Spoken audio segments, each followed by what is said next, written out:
You didn't lose that year. Your brain deleted it. Somewhere between January and December, most of what happened to you got quietly erased, not because it wasn't important, but because your mind decided it wasn't new. And that's the part that should scare you a little. Because if nothing new happened, how much of this year will you even remember 5 years from now? Neuroscientists have a name for this. They call it the reminiscence bump. And the way it works explains something most people never question. Why summer vacations at age 9 lasted forever, and why your entire last year fits into what feels like a single month. What you're about to learn isn't just about memory. It's about how much of your life you're actually going to get to keep. You didn't lose that year. Your brain deleted it. Think about it. January feels like it happened to someone else. February is a blur. By June, you're already asking people what month it is, out of genuine confusion. And by December, you're standing there wondering how an entire year just vanished. Here's the strange part. It's not just you. Almost everyone over the age of 25 reports the exact same thing. Time didn't used to move like this. When you were a kid, a single summer felt endless. 3 months stretched out like an entire era. Now, 3 months disappears between 2 grocery runs. So, what's actually happening here? Is time speeding up? Obviously not. A year is still 365 days, no matter how old you are. So, if the clock hasn't changed, something else has. For a long time, the popular explanation was simple math. When you're 10 years old, 1 year is 10% of your entire life. That's enormous. But when you're 40, 1 year is only 2.5% of your life. Proportionally, it's tiny. So, of course, it feels smaller. It is smaller, relative to everything you've already lived. That explanation sounds satisfying. It's clean, it's mathematical, and it's incomplete. Because if this theory were the whole truth, time should decelerate smoothly and predictably, year after year, in a straight line. But that's not what people actually report. Some years, even in adulthood, feel long and rich and full. Other years, despite being the exact same length, evaporate. The math theory can't explain that difference. Something else is going on. Here's where it gets interesting. Neuroscientists studying memory found something unexpected. Your brain doesn't actually measure time while it's happening. It measures time afterward, by counting how much new information got stored during that period. This is called memory density. Think about your first week in a new city. Every street was unfamiliar. Every face was new.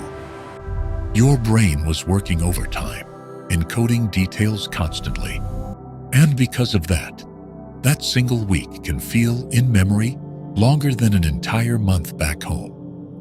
Not because more time passed, because more got recorded. This is exactly why childhood summers felt infinite. Everything was new. New friendships, new skills, new fears, new freedoms. Your brain was in a constant state of high-resolution recording. Every day got filed away as its own distinct memory. Now, here's the part that should make you a little uncomfortable. As adults, we build routines. We optimize our lives for efficiency. The same commute, the same coffee order, the same conversations, the same 4 walls. And efficiency is supposed to be a good thing. But your brain has a brutal way of punishing it. When your days look identical to each other, your brain stops bothering to encode them as separate events. Instead of filing away 365 distinct days, it compresses entire months into a single blurry folder labeled normal life. That's not a metaphor. That's literally how the hippocampus behaves under repetition. Pause for a second and think about your own last year. Can you actually separate March from April? Or does it all collapse into one undifferentiated mass, called "that year I was busy"? This is the mechanism behind the disappearing year. It's not that time moved faster. It's that your brain simply didn't bother writing most of it down. And this is where most people stop the story, with a slightly depressing conclusion that getting older just means losing time, permanently, with no way back. That's exactly why they never get to the actual point, because there is a way back. If memory density is the mechanism, then novelty is the lever. Every time you expose yourself to something new, a new place, a new skill, a new conversation that actually challenges you, your brain snaps back into high-resolution recording mode. The compression stops. The days start getting filed individually again. This is why a 2-week trip to an unfamiliar country can feel, in retrospect, longer and richer than 6 months of ordinary life at home. It's not about how much time passed. It's about how much of it your brain considered worth remembering. Be honest with yourself for a second. When's the last time you did something that genuinely surprised you? Not something big, just something outside the loop. Because here's the real implication of all this. Your remembered life, the version of your life you'll actually carry with you, the one you'll reflect on when you're old, isn't built from how many years you lived. It's built from how many distinct moments you created inside those years. Which means 2 people can live the exact same number of years and end up, subjectively, with completely different amounts of lived life. One person's 40 years feels like a handful of foggy decades. Another person's 40 years feels vivid, long, almost overstuffed with memory. Same clock. Wildly different amount of felt existence. So, when you ask why last year felt like a single month, the honest answer is that in a way it was a single month. Not because time betrayed you, because most of it looked the same, day after day, and your brain quietly stopped recording the difference. If you've ever felt that unsettling blur when looking back at a year, you're not imagining it, and now you know exactly why it happens.